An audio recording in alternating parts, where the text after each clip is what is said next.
1108, 1109, 1110, 1111, 1112, and on and on and on she counts. As we find Libby hunched over a tiny desk, a small golden birdcage sat on one corner, almost beckoning to her. She doesn't quite know what connection to it is, but it's there, and it has been there ever since the golden woman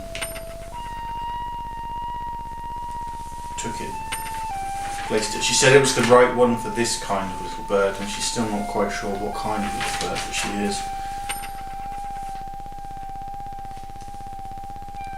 She's not sure how long she's been here, but she's been counting for ages and ages and ages and ages.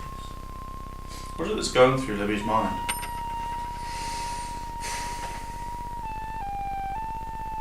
One of the things is how long she's been here, because she hasn't seen daylight at all for a very long time, it seems. And it just seems like her life recently has been eating, sleeping, counting, eating, sleeping, counting, eating, sleeping, counting. She also thinks of her dad. She thinks of father. And she often finds her mind wandering towards Jeffrem and the dogs at the kennel, and her friends Sam and Sophie, and all the people back at the castle. It's only amplified when, on the odd time, she hears Abergrim sing.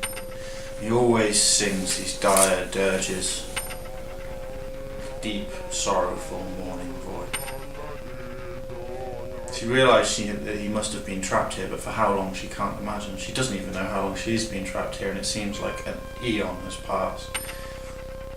But it seems like Abergrim might have been here forever. And still she can't even find out the name of the Golden Lady. Who seems to have complete control over everything going on.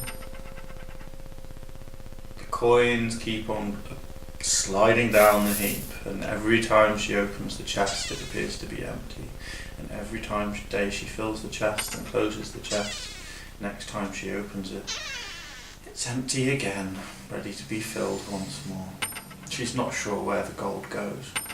All she knows is that occasionally she's sent to sleep, and when she comes back, once more the chest is empty.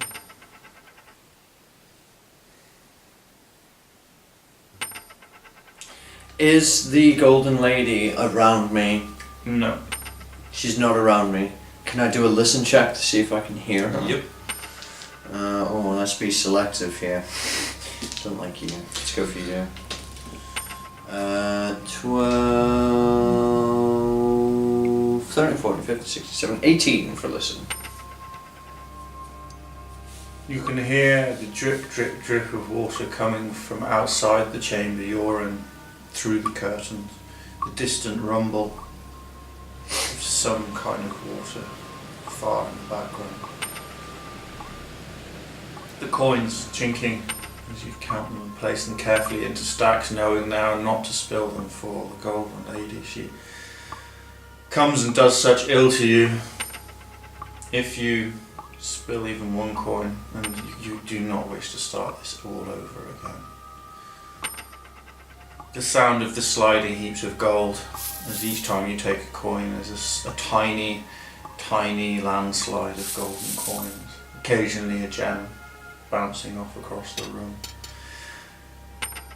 You thought once upon a time that gold would make your life better, gold would make everybody's lives better, you'd be able to pay for everything, make everybody's life good, but you're so sick of gold now you almost hope that you'd never see any more gold ever again in your life.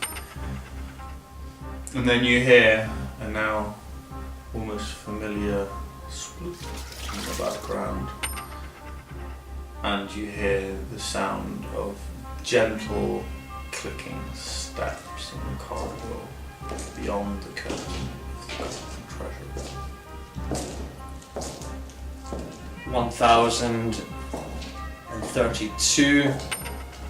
I'm making sure to make sure that I'm being loud and heard counting as soon as I hear the steps. So a little bit louder. 1032, 1033. You hear the sound of the curtain whipping open as a brusque hand pulls it. Glancing to your right, you see the Golden Lady as the velvet curtains come back together, and she paces towards you, hips swaying elegantly, eyes looking just deep baleful black pits, a puckered mouth, twist of a smile. She points at you. She says, "Someone will pay." I ignore her and just keep counting with my head down. 1000, 103. Who would search for you, girl? I don't know what you mean.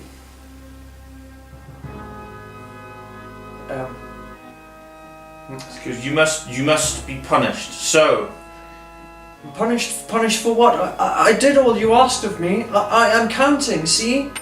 this is not enough. But You must pay for what has been done. I didn't do anything. I lost my cottage. And it is because of you.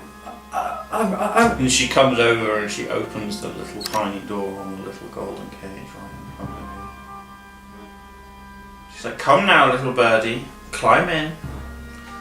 And the cage is tiny, teeny weeny. "Do you do?" she says. Yes. "How do you do it?" I stand quite timidly from the chair, from the chair, and push the chair back, and just walk over to the cage. Look at the cage, being She's unsure. holding it on the table, and as you take your first step, you actually find yourself strangely taking an ordinary step, but finding yourself very small on the table surface, looking up now at a gigantic golden lady. And the bird cage seems to be the perfect size for you now. Wow. The door wide open. Golden nailed finger, platinum finger, urges you from behind, gently pushing into your back, knocking you slightly Wow. in your now tiny form. I scrabble into the cage. She swings it shut behind you and takes a tiny golden key on an elegant, tiny, even in your tiny stature, thin golden chain. Wow. Inserts it carefully into the lock and turns it. She takes the key and she throws it around her neck. And in your tiny size, make a perception check. Perception, that would be wisdom. I've forgotten to put out the 11. Around her neck you see numerous tiny threads of golden chain that almost seem to grow out of her hair.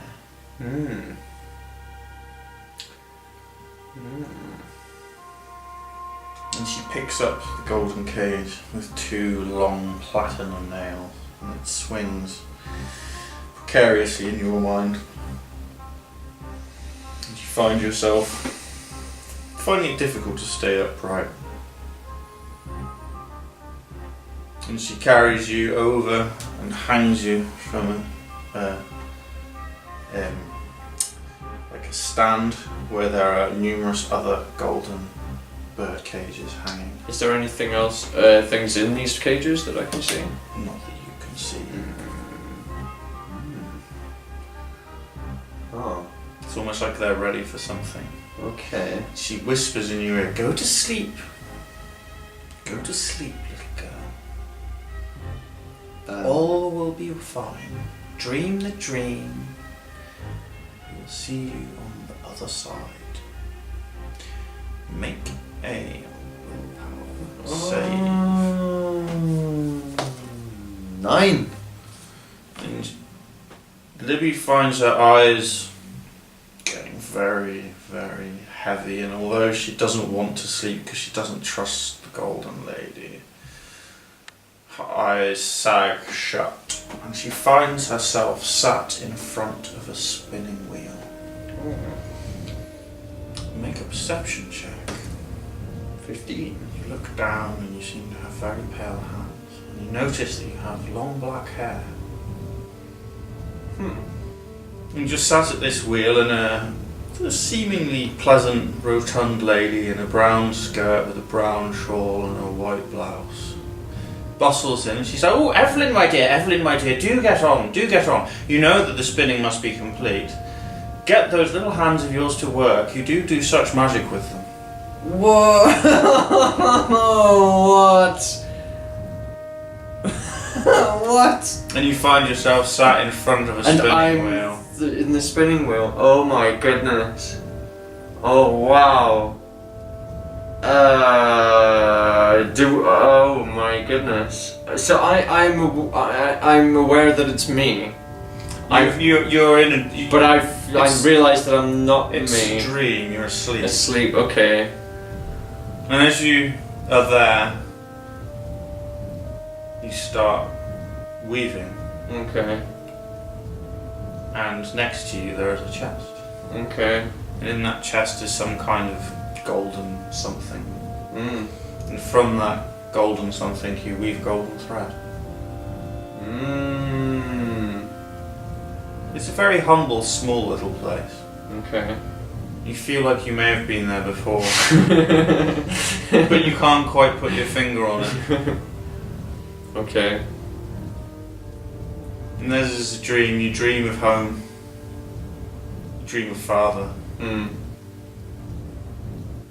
as the day goes on, the door opens. And the lady comes in, and behind her, you see your father. Oh, no. And you're like, "Oh, father," in your head, but nothing comes out of your mouth. Nothing can come out my mouth. Oh wow! Oh my what? Oh, this is so cool. This is really cool. Okay. I continue spinning on the wheel. No. I see my father. Okay. He seems to be talking to the lady who seems quite pleasant enough. I continue And spinning she beckons on the at you and she points at him and they talk, and you don't hear any of the words that come out of their mouths. You just feel a gladness to have seen your father again.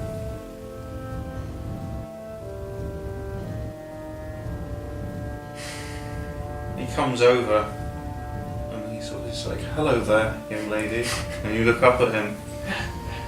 I try and call his name. I try and say, Father, it's me, it's Libby! And I try desperately to shout that. And all that comes out is a timid hello.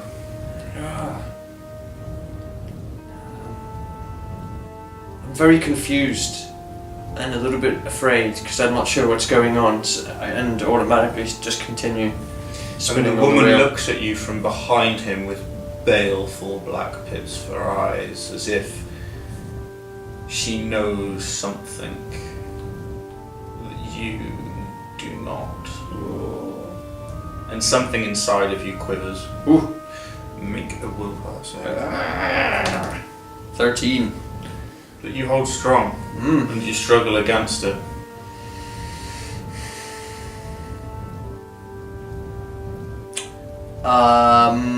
I continue spinning, putting my head down, feeling uneasy about the gaze that I'm receiving from this woman. So I put my head down and continue spinning on the wheel. And you saw her lead the dogs away into the other room, and you have some kind of dark despair about the other room. But then, after a while, she gives food to the man, which has already been cooking. And he goes to sleep, and she ushers you to bed. Mm-hmm. You go up to bed. And you come to in a golden cage.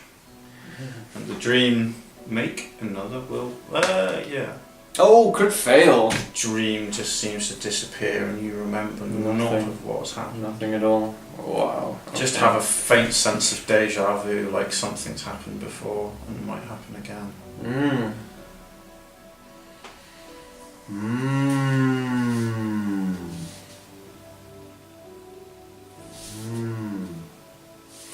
You feel restless rather than rested. Make a perception check. Crit fail. Glancing around, you see nothing of your things. You know that somewhere in this heap of gold, your sword's still alive. Did see my sword somewhere in this heap, yeah. But it must have been buried, or it seems to change a lot, and you're not sure of what this golden pile is. Can I do a listen check to hear if there's anything in these cages that I'm surrounded by?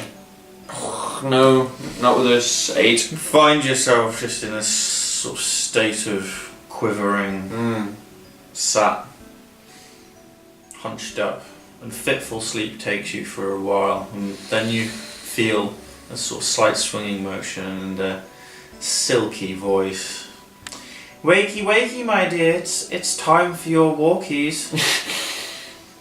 And you feel a swaying sensation and feel a thud, a gentle thud, and the door opens. I stand and look up at the woman. She looks down upon you from... You're no taller than ankle high on her at the moment. I approach the door to the cage quite timidly and step out. You step out of the cage and find yourself looking up at her, and as your second foot comes out and you place it, you find yourself almost to your full stature as you recall it to be. And as you take another step with your other foot, you find yourself as high as you remember yourself being. And maybe a chest high on this golden one. Who looks at you and smiles. A sort of rictus toothy smile, but a smile full of shark-like canine teeth. A smile that never touches her eyes, always the baleful black pits looking down upon you. And again you feel like this is a repetition of a repetition of a repetition. She says, now you may walk freely, as you do every day, but only until the bell rings. Then you must count, my dear. She looks down at her feet and nods timidly and says, I understand. And you find yourself realising you can't remember the last time you ate. And the woman turns and she flips, walks away from you, sort of hips swaying, walking elegantly but swiftly, the slight clicking as she has the sort of almost built-in like a heel in her foot, which is some kind of bone extrusion coming from her heel. And she throws the curtain to one side and lets it shut behind her. She calls out, Avagrim! Avagrim! And you hear her walking. Do I know where this bell is located that she was talking about? Is it something that's attached to a wall? Is it something that I've seen an before? Intelligence check. Intelligence 10. You have definitely remember hearing the bell, but you've never seen it. Do I know which kind of location? But also, you're pretty certain that it's rung even when she hasn't been anywhere nearby. Does it come from this room? As far as you could tell. Okay. Make a perception check. As far as you could tell.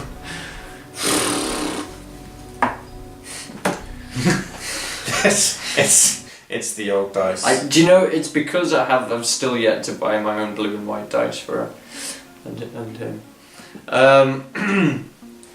Okay, I forgot the other dice. So you can't just be hot swap. Can I see my sword anywhere?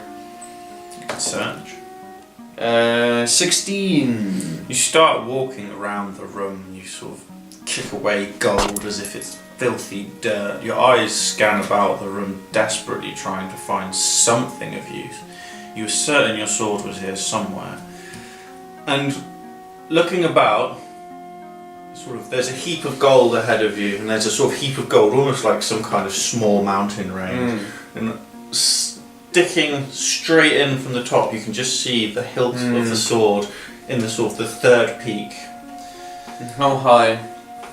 The gold stacks up to about 10-12 feet high. Huge mounds of the stuff. Every time you take even a single coin, some of it starts to rush down. It's going to be difficult getting that sword without her noticing.